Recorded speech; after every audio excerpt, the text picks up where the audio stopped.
for a while now. I've been looking into Kaido and his favorite island, and I've come up with a lot of interesting information, a lot of cool theories to review. And the problem here is that there's so much to review that if I put it all into one video, it would probably end up being between 1 and 2 hours long. So I decided to create a series to split up all the information, and I guess this will be part 1. I predicted there will be maybe at least 3 parts, or actually at least 4 parts, but really I don't know. We'll get there when we get there. But today I'm going to start off with part 1, which will discuss Kaido, X-Drake, and the 3 Musketeers. Now this all started when I first checked out a Reddit post in which the user believed that Scotch, the mechanical robot from Kaido's favorite island, was inspired by the 3 Musketeers. But the more I looked into it, the more I started to believe that it's actually X-Drake who's more connected to the 3 Musketeers, and that's what I'm going to go over in this video today. Now, although the story is called The 3 Musketeers, it actually follows the adventures of a 4th character who ends up meeting the 3 Musketeers and eventually essentially becomes a Musketeer himself, even though there are still technically 3 Musketeers. But I'm going to read to you guys the premise of the story right off Wikipedia, and it's here. Set in the 17th century, it recounts the adventures of a young man named, and this is hard to pronounce, but D'Artagnan, I believe is how you say it, after he leaves his home to travel to Paris to join the Musketeers of the Guard. And Paris is a very important clue there, seeing as how a lot of people by now have made connections to Kaido and France and Napoleon. I mean, there's tons of videos on that. I will assume that you guys have heard or read that theory before, and I even made a theory about Law, Waterloo, Battle of Trafalgar. It's definitely something that Oda's been doing. We've seen a Japanese-inspired country, a China-inspired country. We have France with Kaido. We have Spain with Doflamingo, and we have the English with Law and possibly Big Man, since her name is Charlton Lin, and there's the whole T thing there. So before you go on, I guess if you're not familiar with that, I would suggest you do that. Now, in terms of physical appearance, X-Drake resembles the Musketeers pretty closely, both X-Drake and his crew in the way they dress, as well as the fact that he wields a saber, which is the same weapon that the Musketeers use. I can definitely see that is influenced in X-Drake, and I believe a couple of people believe that too. Now, if you guys remember when X-Drake first arrived on Kaido's island, there was a small scuffle between X-Drake and his crew and Scotch, but we didn't get to see what really happened. So I'm going to read you a passage from the Wikipedia article that takes place near the beginning when he's going to be challenging one of the Musketeers himself, and here's what it says. As D'Artagnan and Athos begin, Cardinal Richelieu's guards appear and try to arrest D'Artagnan and the 3 Musketeers for illegal dueling. Although outnumbered, the 4 men win the battle, and D'Artagnan seriously wounds Jussac, one of Cardinal's officers and renowned fighters. After learning of this, King Louis XIII appoints D'Artagnan to Descartes' company of the King's Guard and gives him 40 pistols.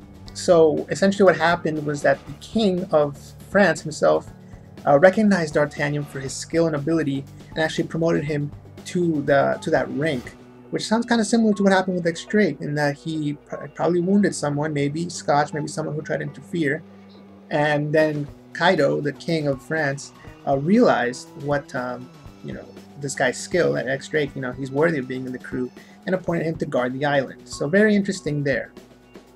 Now, on top of that, let me continue reading the next part.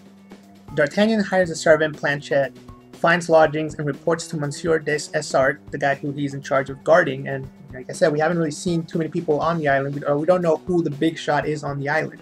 It's Kaido's favorite island, but doesn't mean it's his island. So there might be some big shot that works under Kaido and who X-Drake is in charge of guarding. But we'll see about that. Let me read. Here's the big kicker though. Des Essarts' company is a less prestigious regiment in which he must serve for 2 years before being considered a musketeer. So I mean, 2 years, there was a 2-year time skip, which X-Drake, got to the island, probably was promoted and then worked for 2 years, and now that 2 years have passed, maybe he's not considered a musketeer. And I'll get to that in a little bit, but I thought that was really cool. Now, if that is the case, and that is how things went down, there's something interesting that I want you guys to note about pre-time skip X-Drake and post-time skip X-Drake. He's missing his hat. And if you guys are familiar with Napoleon, who people believe Kaido is inspired by, you'll see that Napoleon wears a specific type of hat. It's known as a bicorn hat, and it's a very odd shape. But guess who else wears a similar type or similar shape of hat? X Drake. So wouldn't it be cool if X Drake, got noticed by Napoleon, ends up, giving him his hat, and later on we see Kaido with the hat on, the same hat that Napoleon wears, as people have already made that connection. I think that'd be really cool, and definitely a possibility in my eyes. So if X Drake is in fact based on the character of D'Artagnan, then I wonder, are there other Musketeers? He's technically sort of the fourth Musketeer, so I wonder if Kaido has 3 other saber-wielding swordsmen who are really powerful and kind of generals of his crew. Scotch might be one. He has a sword. He does have a sword, so it is possible that maybe he is part of the Musketeer group if there is one. But I think it'd be really cool if you have him guarding X Drake, guarding the Kaido's favorite island, and maybe the other 3 are working with Kaido wherever he actually is. So I think that'd be really cool, and definitely would put up a strong fight against the Straw Hat crew when they do attempt to fight them. Now, one last thing I do want to mention also is that this fits in perfectly with the whole Napoleonic Wars theme that we're talking about, because you have the English from Trafalgar Law taking on the Spanish, assuming they defeat Doflamingo at the end of this arc, and at some point they will take on Kaido, the French. And the interesting thing here is that when we have a perfect matchup, you have X Drake, who is one of the Musketeers, one of the Musketeer group people, taking on possibly Zoro, since it has been foreshadowed a long time ago that Zoro will fight against a dinosaur who is X Drake. So that's been foreshadowed, and I think it'd be really cool if it does go down during this arc. He doesn't have to kill him. In fact, X Drake could maybe join their crew afterwards.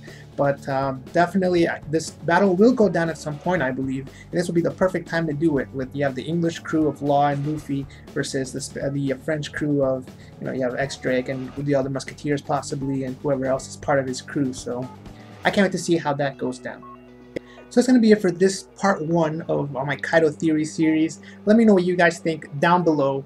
Leave your comments, leave your suggestions, leave your thoughts, and part 2 will be coming pretty soon. I have a lot of stuff that I've researched, a lot of cool content that I want to talk about, and part 2 will definitely be just as good as part 1. I have some pretty interesting things to talk about, but be on the lookout for that.